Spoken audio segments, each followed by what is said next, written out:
ಯಾರೆಲ್ಲ ಈ ಕೃಷಿ ಲಾಸು ಅನ್ನೋರು ಇವರು ನಿಜವಾಗ್ಲೂ ಎಕ್ಸಾಂಪಲ್ ಅಂತಾನೆ ಹೇಳ್ಬೋದು.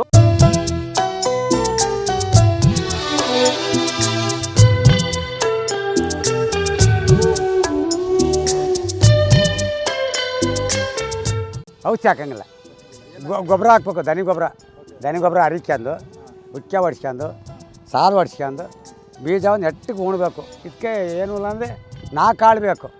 ವ್ಯವಸಾಯ ಮನ್ಮಕ್ಳೆಲ್ಲ ಸಹಾಯ ಅನ್ನೋ ಗಾದೆ ಹೊರಟೋಯ್ತು. ಕೇವಲ ಒಂದು 12 ಕುಂಟೆ ಜಮೀನಲ್ಲಿ ನೋಡಿ ಈ ಥರದೊಂದು ಸೌತೆಕಾಯಿ ಮಾರಿ ಕೈ ತುಂಬ ಸಂಪಾದನೆ ಮಾಡ್ತಾರೆ. ಒಂದಷ್ಟು ಜಮೀನಿದ್ರೆ ಸಾಕು, ಇದರಲ್ಲಿ ಏನೂ ಆಗಲ್ಲ ಅಂತ ಬೆಂಗಳೂರಿಗೆ ಹೋಗೋರು ದಯವಿಟ್ಟು ವಿಡಿಯೋ ನೋಡಿ.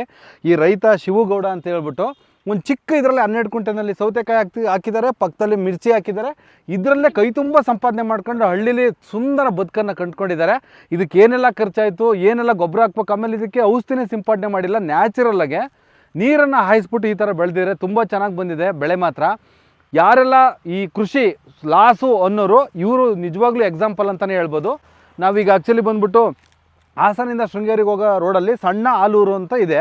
ಆ ಊರು ಮೇಯ್ನ್ ರೋಡ್ ಪಕ್ಕದಲ್ಲೇ ಈ ಒಂದು ತೋಟ ನೋಡಿ ಇವ್ರನ್ನ ಮಾತಾಡ್ಸೋಣ ಅಂತ ಬಂದ್ವಿ. ತುಂಬ ಅದ್ಭುತವಾಗಿ ಮಾತಾಡಿದ್ದಾರೆ. ಯಾರಿಗೆಲ್ಲ ಈ ಕೃಷಿ ಬಗ್ಗೆ ಆಸಕ್ತಿ ಇದೆ ದಯವಿಟ್ಟು ಈ ವಿಡಿಯೋನ ನೋಡಿ, ಹಾಗೆ ಕೃಷಿ ಮಾಡೋರಿಗೆ ಈ ವಿಡಿಯೋನ ಶೇರ್ ಮಾಡಿ.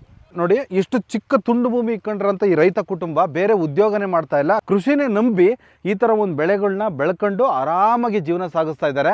10 ಎಕರೆ 20 ಎಕರೆ ಇಟ್ಕೊಂಡು ಯಾವ್ಯಾವ ಬೆಳೆಯ ಬದಲು ಸೀಸನಲ್ಲಾಗೆ ಬೆಳಿಬೇಕು. ನೋಡಿ ಈ ಸೀಸನಲ್ಲಿ ಸೌತೆಕಾಯಿ ತುಂಬ ಚೆನ್ನಾಗಿ ಓಡುತ್ತೆ, ಹಂಗಾಗಿ ಸೌತೆಕಾಯಿ ಬೆಳೆದಿದ್ದಾರೆ. ಆ ಥರ ಬುದ್ಧಿವಂತರಾಗಿ ಇವರು ಆ್ಯಕ್ಚುಲಿ ಅಷ್ಟೊಂದು ಎಜುಕೇಷನ್ ಇಲ್ಲ, ಆದರೆ ಅಗ್ರಿಕಲ್ಚರ್ ಬಗ್ಗೆ ಎಜುಕೇಷನ್ ತುಂಬಾ ಚೆನ್ನಾಗಿದೆ. ಮರ್ಸಿಂಗ್ ಕೊಪ್ಪಲು ಸೌತೆಕಾಯಿ ಬೆಳೀತಾ ಇದ್ದೀನಿ. ಶಾಮೀನ ಅಂಗಡಿ ಐತೆ. ಹೌದಾ? ಹಾಂ, ಬೇರೆ ಏನೇನು ಬೆಳಿತೀರಾ? ಜೋಳ, ಮೆಣಸಿ, ರಾಗಿ, ಭತ್ತ. 500 ರೂಪಾಯಿ ಎಷ್ಟು ಬೀಜ ಬರುತ್ತೆ ಅಂಗಡಿಲಿ. ಅದ ಉಣ್ಬೇಕು, ಆಳು ಕರ್ಕೋಬೇಕು, ಅದಕ್ಕೆ ಮಣ್ಣು ಕೊಡಬೇಕು, ಗೊಬ್ಬರ ಹಾಕ್ಬೇಕು, ಏನು ಟೈಮಲ್ಲಿ ನೀರು ಕೊಡಬೇಕು. ಅದು 15 ಗುಂಟಿಗೆ. ಎಷ್ಟಾಯ್ತು ಅಮೌಂಟ್ ಎಲ್ಲ? ಅಮೌಂಟ್ ಎಲ್ಲ ಒಂದು 20,000 ಖರ್ಚಾಯ್ತೆ, ಒಂದು 20,000 ಉಳಿದೈತೆ. ಅದು ಆಳಿಗೆ ಕುಯ್ಯೋಕೆ ಮಾಡೋಕ್ಕೆ ಅಲ್ಲಿಗೆ ಸಮಸ್ಯೆ. ಈಗ 15 ಕುಂಟೆ ಅಲ್ಲ ಇದು? 15 ಕುಂಟೆ. 15 ಕುಂಟೆಗೆ ಎಷ್ಟು ಲಾಭ ಮಾಡ್ಬೋದು ಬೇರೆಯವ್ರು ಬೆಳೀತಾರೆ? ಅದು ಅವರು ಏನಾದರೂ ಅಷ್ಟೇ ಮಾಡೋದು. 40 ಕುಯ್ಯೋದು, ತೊಳೆಯೋದು, ಇಟ್ಟೋದು, ಮಾರೋದು, ಜನ ಕೈಲಿ ಬೇಯೋದು, ಎಣ್ಣೆ ಕುಡಿಯೋರ ಕೈಲಿ ಬೇಯಬೇಕು, ಹಂಗೆ ಹೋದೋರ ಕೈಲಿ ಬೇಯಬೇಕು, ಎಲ್ಲ ಸಮಸ್ಯೆ ಐತೆ. ಔಷಧಿ ಹಾಕಂಗಿಲ್ಲ, ಗೊಬ್ಬರ ಹಾಕ್ಬೇಕು. ದನಿ ಗೊಬ್ಬರ ಹರಿಕ್ಯಂದು ಉಚ್ಚ ಹೊಡ್ಸ್ಕೊಂಡು ಸಾಲು ಹೊಡ್ಸ್ಕೊಂಡು ಬೀಜವನ್ನು ನೆಟ್ಟಿಗೆ ಉಣ್ಬೇಕು. ಇದಕ್ಕೆ ಏನೂ ಇಲ್ಲ ಅಂದರೆ 4 ಆಳು ಬೇಕು. ಊಟ ತಿಂಡಿ 500 ರೂಪಾಯಿ ಸಂಬಳ. 9 ಗಂಟೆಗೆ ಬಂದರೂ ಆಯಿತು, 12 ಗಂಟೆಗೆ ಬಂದರೂ ಆಯಿತು, ಅವರಿಗೆ ಸಂಘಕ್ಕೆ ದುಡ್ಡು ಕಟ್ಟಬೇಕು. ಇದು ಮಳೆ ನೆಚ್ಚಿ ಅಂದರೆ ಬೆಸ್ಟು. ಇದು ಟೈಮಿಗೆ ಕರೆಂಟ್ ಕೊಡ್ತಾರೆ, ಕರೆಂಟ್ ಹೋಗ್ತೈತೆ, ಕಂಬಿದು ಹೋಗ್ತವೆ, ಗಾಳಿ ಮಳೆ, ಈ ಬೆಳೆ ಎಲ್ಲ ಒಣಗಿ ಹೋಗ್ತೈತೆ. ಮಳೆ ಆದರೆ 6 ತಿಂಗಳಿಗೆ 3 ತಿಂಗಳಿಗೆ ಮಳೆ ಆಗ್ತಾ ಇರುತ್ತೆ, ಜೀವನ ಮಾಡ್ತಾ ಇರ್ತೀವಿ.